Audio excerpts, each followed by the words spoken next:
اعوذ باللہ من الشیطان الرجیم بسم اللہ الرحمن الرحیم لقد کان لکم فی رسول اللہ اسوۃ حسنہ وقال اللہ تبارک وتعالی ما آتاکم الرسول فخذوه وما نہاکم عنہ فانتہوا صدق اللہ العظیم۔ محمد چارہ ساز درد ملت، محمد پاسبان آدمیت، محمد مظہر نور صداقت، محمد شارح طرد عبادت، من بندہ قربان نام محمد، ز شاہاں نکوتر غلام محمد۔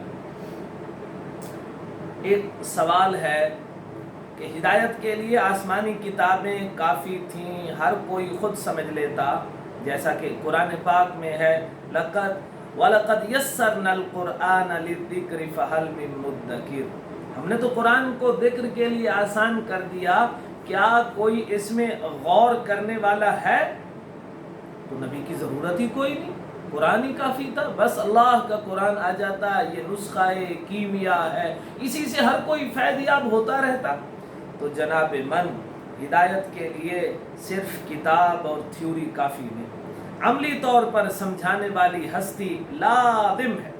اسی لیے حضور پاک صلی اللہ علیہ وسلم کا فرد منصبی ہے یعلمہم الکتاب والحکمہ۔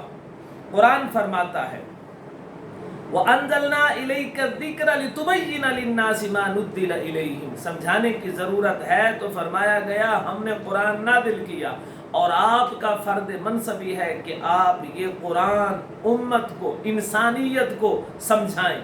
نیز قرآن نے خود ذات نبوی کو عملی نمونہ قرار دیا اور فرمایا لَقَدْ كَانَ لَكُمْ فِي رَسُولِ اللَّهِ أُسْوَةٌ حَسَنَةٌ۔ جو عملی نمونہ ہے وہ ذات محمدی میں ہے، اور قرآن نے فرمایا مَا آتَاكُمُ الرَّسُولُ فَخُذُوهُ وَمَا نَهَاكُمْ عَنْهُ فَانْتَهُوا۔ جو چیز تمہیں رسول مکرم دیں اس کو لے لو، اور جس چیز سے تمہیں رسول مکرم منع کریں اس سے تم منع ہو جاؤ۔ اب رہی آیت وَلَقَدْ يَسَّرْنَا الْقُرْآنَ لِلذِّكْرِ فَهَلْ مِن مُدَّكِرٍ۔ اس کا مطلب کیا ہے جناب؟ اس کا مطلب یہ ہے کہ قرآن پاک کے مضامین جو ترغیب، ترہیب، انذار، تبشیر سے متعلق ہیں، جن میں وعدے ہیں، وعیدیں ہیں، جنت کی باتیں ہیں، جہنم کی باتیں ہیں، قصص ہیں، پچھلے انبیاء کے اور پچھلے امتوں کے احوال ہیں، ان کے واقعات ہیں، اور اسی طرح جو تمثیلات ہیں وہ سہل ہیں، اگر ان کو کوئی سمجھنا چاہے تو سمجھ سکتا ہے، لیکن بھلا اس سمجھنے کے لیے ایک کتاب کے آسان ہونے میں، سہل ہونے میں استاد کی نفی کہاں سے آ گئی؟ یہ کتاب آسان ہے، اس کا یہ مطلب تو نہیں کہ اس کتاب کے لیے استاد کی ضرورت نہیں۔ تو یہ قرآن میں نے عرض کیا ترغیب، ترہیب، وعدہ، وعید، انذار، تبشیر، قصص، حکایات، امثال، جنت جہنم کے تذکروں کے متعلق آسان ہے، لیکن اس کا یہ مطلب ہرگز نہیں یہ کوئی سطحی کتاب ہے جس کے لیے استاد کی ضرورت ہی نہ ہو۔ یہ کتاب گہرے حقائق اور دقائق سے لبریز ہے، جیسا کہ حدیث پاک میں آتا ہے، جناب نبی پاک صلی اللہ علیہ وسلم سے حضرت علی رضی اللہ تعالی عنہ راوی ہے لا تنقضی عجائبہ، کبھی بھی لا تنقضی عجائبہ، کبھی بھی قرآن کے عجائب ختم نہ ہو پائیں گے۔ اسی لیے امت کے علماء نے اور ملت کے حکماء نے اپنی زندگیاں اسی قرآن میں کھپا دی ہیں۔ تو جناب قرآن پاک کے بارے میں یہ کہنا کہ اسے آدمی خود سمجھ لے، اچھا اگر پھر اسے لوگوں کی رائے کے حوالے کر دیا جائے تو ہر کسی کی تفسیر اپنی ہوگی، ہر کسی کی رائے اپنی ہوگی، کوئی کس انداز میں تعویل کرے گا، کوئی کس انداز میں تعویل کرے گا۔ قرآن پاک عربی زبان میں ہے، خود عربی زبان والوں کو بھی مغالطے لگے قرآن پاک کے اندر، جیسا کہ روزے کے بارے میں حکم ہے کہ تم کھاتے رہو صبح تک، من الفجر کا لفظ بعد میں نازل ہوا، پہلے جو ہے آیت وہ آیت یہ نازل ہوئی تم کھاتے رہو حتی یتبین لکم الخیط الابیض من الخیط الاسود، کہ تم کب تک کھاتے رہو؟ جب سفید اور کالے دھاگے میں جب تک فرق نہ کر سکو۔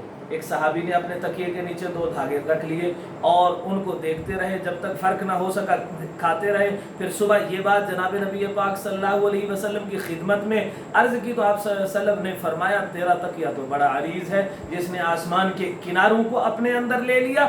من الفجر کا لفظ بعد میں نازل ہوا، پھر اس صحابی کو احساس ہوا کہ میں غلطی کرتا۔ بیان نبوی لازم ہے، اگر بیان نبوی کی ضرورت نہ ہوتی وَأَنزَلْنَا إِلَيْكَ الذِّكْرَ لِتُبَيِّنَ لِلنَّاسِ مَا نُزِّلَ إِلَيْهِمْ کی کوئی ضرورت ہی نہ تھی، کیونکہ اگر نبی نے بیان نہ کرنا ہوتا تو فرمایا کیوں جاتا کہ ہم نے آپ کی طرف ذکر کو نازل کیا تاکہ آپ لوگوں کے لیے اسے بیان فرمائیں۔ پھر دوسری بات، قرآن پاک میں اجمال ہے، نماز کا حکم ہے لیکن تفصیلی طریقہ نہیں۔ نماز کے فرائض کتنی ہیں، نماز کے واجبات کتنی ہیں، سنن کتنی ہیں، کن چیزوں سے نماز ٹوٹ جائے گی، قرآن پاک ان تفصیلی احکام سے خاموش ہے۔ زکوٰۃ کا حکم ہے کہ زکوٰۃ ادا کرو، آتوا الزکاۃ، لیکن زکوٰۃ کا نصاب کیا ہے، زکوٰۃ کن اموال میں ہے، کتنی ہے، اس کی کیا ترتیب ہے، اس کے بارے میں خاموش۔ حج عمرے کے مکمل احکام آداب کیا ہے، اسی طرح نکاح بیوعات کے مسائل کیا ہے، وہ قرآن پاک میں مذکور نہیں ہے۔ بالکل اسی طرح اگر صرف کتاب آتی، نبی کی ذات ساتھ نہ ہوتی تو پھر جناب قرآن سارے کا سارا ایک ہی بار نازل ہوتا، آہستہ آہستہ نازل نہ ہوتا۔ اور قرآن پاک اگر ایک ہی بار یہ نازل ہوتا، جیسا کہ مشرکین بھی کہتے تھے کہ یہ یک بارگی کیوں نہیں نازل ہوتا، تو پھر جو قرآن موقع بموقع ہدایات دیتا ہے اور چیلنج اور تحدی کرتا ہے تو وہ کیسے ہوتا؟ قرآن جب آہستہ آہستہ نازل ہوگا تو ہر موقع پر ہونے والے سوال کا جواب دے گا، خلجان کا دفیہ کرے گا، اشکال کا ادالہ کرے گا، عزیمت اور رخصت کو بیان کرے گا، حوادث اور نوازل کے احکام کو بیان کرے گا، پریشانیوں کا حل دے گا۔ پھر اسی طرح جناب جیسے کسی بھی شعبے میں کتاب بغیر استاد کے کافی نہیں، تو یہاں بھی محض کتاب کافی نہیں۔ کیا مریض کے لیے نسخہ کافی ہے، حکیم کی ضرورت نہیں؟ ہرگز نہیں، بلکہ حکیم ضروری ہے جو مرض کی تشخیص کرے، پھر مریض کے مزاج کے مطابق علاج کرے۔